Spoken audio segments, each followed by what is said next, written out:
प्यारे बच्चों, जैसा कि आप लोगों का क्लास 10th से जो है मैथ का पेपर होने जा रहा है, जो कि मंथली टेस्ट आपका चल रहा है, तो उसका जो है मैं वायरल पेपर का एकदम ओरिजिनल आंसर की करवाने वाला हूँ। टोटल आपको 30 प्रश्न दिया जाता है, जिसमें 25 ही बनाना होता है। तो मैं 25 नहीं 30 क्वेश्चन का आंसर बताऊँगा। साथ में ये भी बताऊँगा सब्जेक्टिव क्वेश्चन का आंसर कि आप कहाँ से डाउनलोड कर पाएंगे, एंड साथ में ये भी बताऊँगा इस पेपर को आप कैसे PDF में डाउनलोड कर पाएंगे। ठीक है ना। तो चलिए वीडियो में बने रहे। सबसे पहले आपसे एक रिक्वेस्ट रहेगा कि आप लोग मेरे चैनल पर नहीं हो तो चैनल को सब्सक्राइब कर लीजिए, क्योंकि इस चैनल पर क्लास 10th का ही पढ़ाई करवाया जाता है। और अभी के वीडियो में जितना भी क्वेश्चन पेपर में आपका होगा, सारा का सारा मैंने PDF में जो बच्चे कोर्स समझ लिए थे उनको पूरा मिल गया था। तो उन बच्चे से रिक्वेस्ट रहेगा कि आप लोग कमेंट बॉक्स में जरूर अपना राय बताना, क्या सच में मिला है या नहीं। ठीक है, तो चलिए बढ़ते हैं आगे। और यहाँ से देखिएगा हम लोग बताएंगे पहला प्रश्न जैसे पूछा गया है। देखिए सोल्यूशन हम अभी नहीं करेंगे, डायरेक्ट आंसर बता देंगे। ठीक है, तो आप लोग लिख लीजिएगा, बाद में ये मत बोलना कि सोल्यूशन आप नहीं करवाएं। ठीक है, तो देखिए समीकरण x + y = 14 है और x - y = 14 है। तो इसमें x का मान क्या आएगा और y का मान क्या आएगा। तो देखिए ऑप्शन नंबर आपका ए बिल्कुल राइट होगा। x का मान 9, y का मान 5 होगा। 2 नंबर क्वेश्चन है, दो संख्याओं का अंतर 26 है, तो दोनों संख्याओं की 3 गुना अगर हो जाए तो रैखिक समीकरण क्या हो सकता है। ठीक है, तो देखिए 2 नंबर का बिल्कुल राइट आंसर जो है ना आपका सी हो जाएगा, यानी कि x - y बराबर आपका आ जाएगा क्या, तो 30 आ जाएगा, और y बराबर आपका जो है x बराबर x - 3y हो जाएगा। ठीक है, तो ये आपका करेक्ट होगा।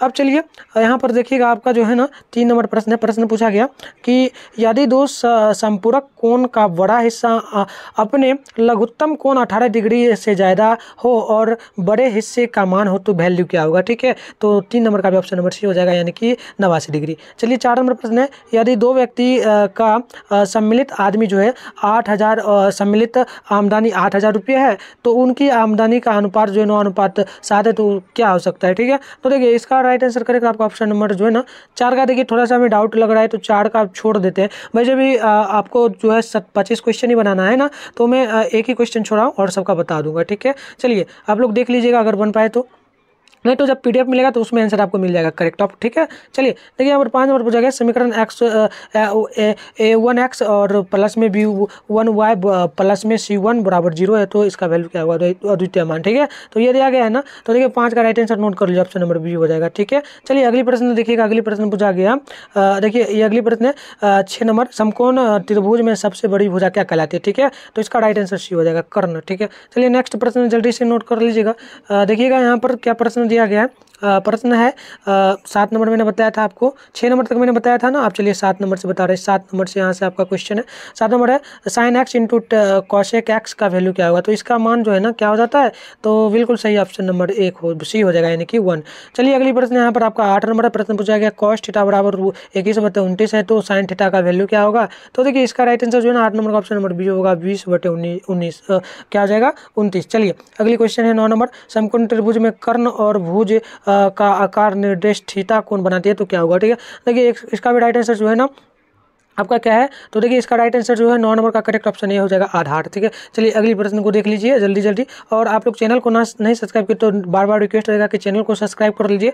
और आप लोग ये सब PDF कहाँ मिलता है, तो टेलीग्राम ग्रुप में मिलता है, जैसा कि आपको पता ही होगा। नहीं पता तो मैं बता देता हूँ, टेलीग्राम ग्रुप में मिलता है। टेलीग्राम ग्रुप के ज्वाइन कर लीजिएगा। टेलीग्राम पर जाकर के आप डायरेक्ट मिथुन स्टडी सेंटर जो भी चैनल का आप नेम देख रहे हो सेम सर्च करिएगा तो आ जाएगा, और सेम लोगो भी लगा होगा टेलीग्राम पर भी। और नहीं तो वीडियो के डिस्क्रिप्शन बॉक्स में जो है वो लिंक दिया होगा, और साथ में व्हाट्सएप ग्रुप का भी लिंक दिया होगा, तो दोनों ग्रुप आराम से ज्वाइन कर लीजिए। और देखिए मैं अपना नंबर बार बार देता हूं आप लोगों को, क्योंकि आप लोग पढ़ रहे हो क्लास 10th में, और फाइनल पेपर भी आपका जो अक्टूबर में होने वाला है सेंटर एग्जाम का, वो सब भी आपको यहीं पर देखने को मिलेगा। साथ में तैयारी भी बेहतर करवाया जाता है यहाँ पर। ठीक है, और साथ में फाइनल एग्जाम में भी पेपर दिया जाएगा, तो इसलिए इस नंबर को भी सेव कर लीजिएगा, और मैसेज आप लोग मुझे जरूर कर दीजिएगा क्लास लिख करके अपना। ठीक है, चलिए अब हम लोग बढ़ेंगे। जैसे कि मैंने आपको बताया 10 नंबर का प्रश्न देखिए, प्रश्न पूछा यदि sin थीटा बराबर cosec थीटा है, तो थीटा का वैल्यू क्या होगा। तो ये दोनों जो है ना 45 डिग्री के बराबर हो जाता है, तो 10 का ऑप्शन नंबर बी बिल्कुल राइट होगा।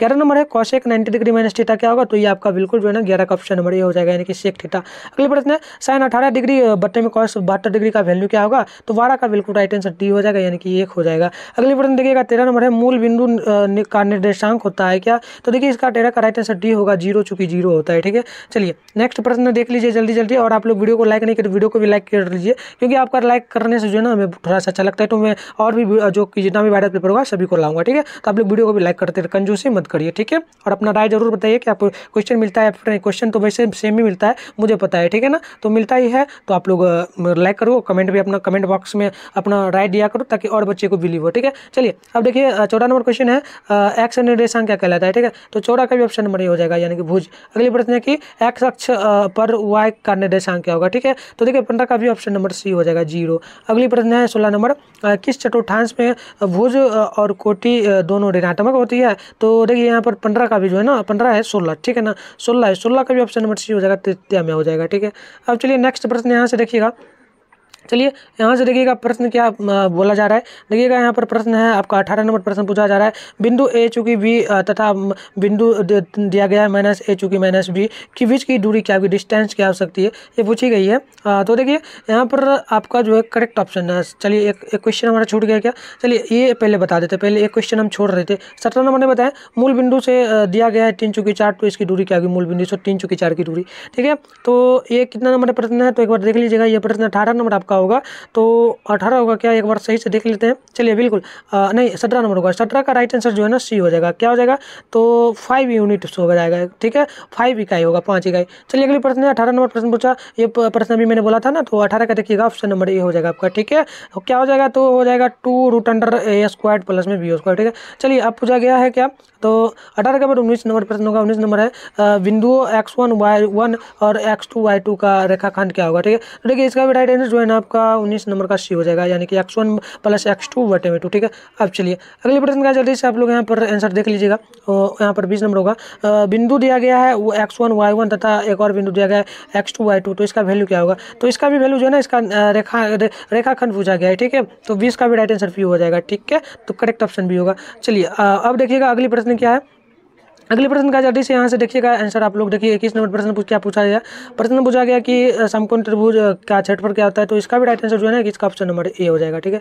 चलिए अगले प्रश्न 22 नंबर पूछा गया, यदि दो समरूप त्रिभुजों के क्षेत्रफलों का अनुपात क्या होगा, तो 22 का भी right answer option number A हो जाएगा, ठीक है। चलिए अगले प्रश्न पूछा गया वेलन का आयतन होता है, वेलन का आयतन का फॉर्मूला क्या है, तो इसका राइट आंसर ये हो जाएगा πr², ठीक है। चलिए अगले प्रश्न यहाँ पर 24 नंबर पूछा गया है, प्रश्न क्या पूछा गया, प्रश्न है कि त्रिभुज का क्षेत्रफल ज्ञात करने के लिए करें जिसका आधार जो है ना दिया गया 25 सेंटीमीटर और ऊंचाई दिया गया है 10.8 सेंटीमीटर, तो इसका क्या राइट आंसर होगा, तो देखिए इसका भी राइट आंसर जो है ना ऑप्शन नंबर सी हो जाएगा 135 सेंटीमीटर स्क्वायर। अगले प्रश्न देखिएगा 25 नंबर है, गोला का आयतन क्या होता है, तो 25 नंबर का ऑप्शन नंबर जो है ना यहाँ पर बिल्कुल राइट आंसर बी हो जाएगा, ठीक है, बी हो जाएगा। अब चलिए एक और क्वेश्चन है 24 नंबर, वर्ग चिन्ह का मान क्या होता है, तो इसका ऑप्शन नंबर आपका जो है ना यहाँ पर बी हो जाएगा, क्या हो जाएगा, तो उच्चतम सीमा प्लस न्यूनतम सीमा बट्टे में 2। चलिए अगली प्रश्न यहाँ पर 27 नंबर देखिएगा, 27 नंबर क्या पूछा गया, प्रश्न पूछा गया कि यदि 5 परीक्षणों x चूंकि x+1 x+2 चूंकि x+4 चूंकि x+6 और x+8 है तो 11 माद है, तो इसका x का वैल्यू क्या होगा, तो देखिए 27 का राइट आंसर जो है ना क्या होगा, देखिए 27 में थोड़ा डाउट है तो 27 भी छोड़ देते हैं, हम 2 क्वेश्चन को छोड़े हैं, ठीक है।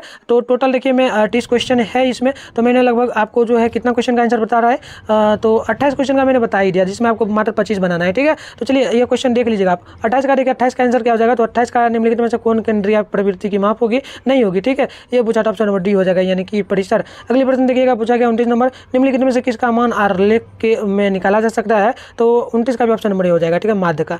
अब चलिए अगली प्रश्न है कि संचय बारंबारता सारणी का उपयोग किसमें होता है, तो देखिए 29 नंबर का भी ऑप्शन नंबर आपका डी हो जाएगा, क्या क्या हो जाएगा, तो माध्य बहुलक माध्यिका, यानी कि ऑप्शन नंबर डी हो जाएगा। तो प्यारे बच्चों मैंने आपको टोटल जो है यहाँ पर सब्जेक्ट ऑब्जेक्टिव क्वेश्चन का आंसर की करवा दिया। अब देखिए सब्जेक्टिव क्वेश्चन भी हमारे पास है, सब्जेक्टिव का भी आंसर की मैंने पहले ही बोला, आपको इसी चैनल पर देखने को मिलेगा, यहाँ पर वीडियो भी अपलोड किया जाएगा, साथ में PDF में आपको जो है टेलीग्राम ग्रुप में ही मिलेगा। तो वीडियो के डिस्क्रिप्शन बॉक्स में लिंक डाला हुआ, जल्दी से ज्वाइन कर लीजिए, और आप लोगों से एक रिक्वेस्ट रहेगा कि वीडियो को लाइक कर लीजिए, चैनल को भी सब्सक्राइब कर लीजिए, क्योंकि जैसे एग्जाम खत्म होगा तो आपको क्लास भी करवाया जाएगा और साथ में नोट्स वगैरह भी आपको दिया जाता है, तो आप लोग जरूर टेलीग्राम को ग्रुप को ज्वाइन करें और अपने दोस्तों में शेयर करें। चलिए धन्यवाद।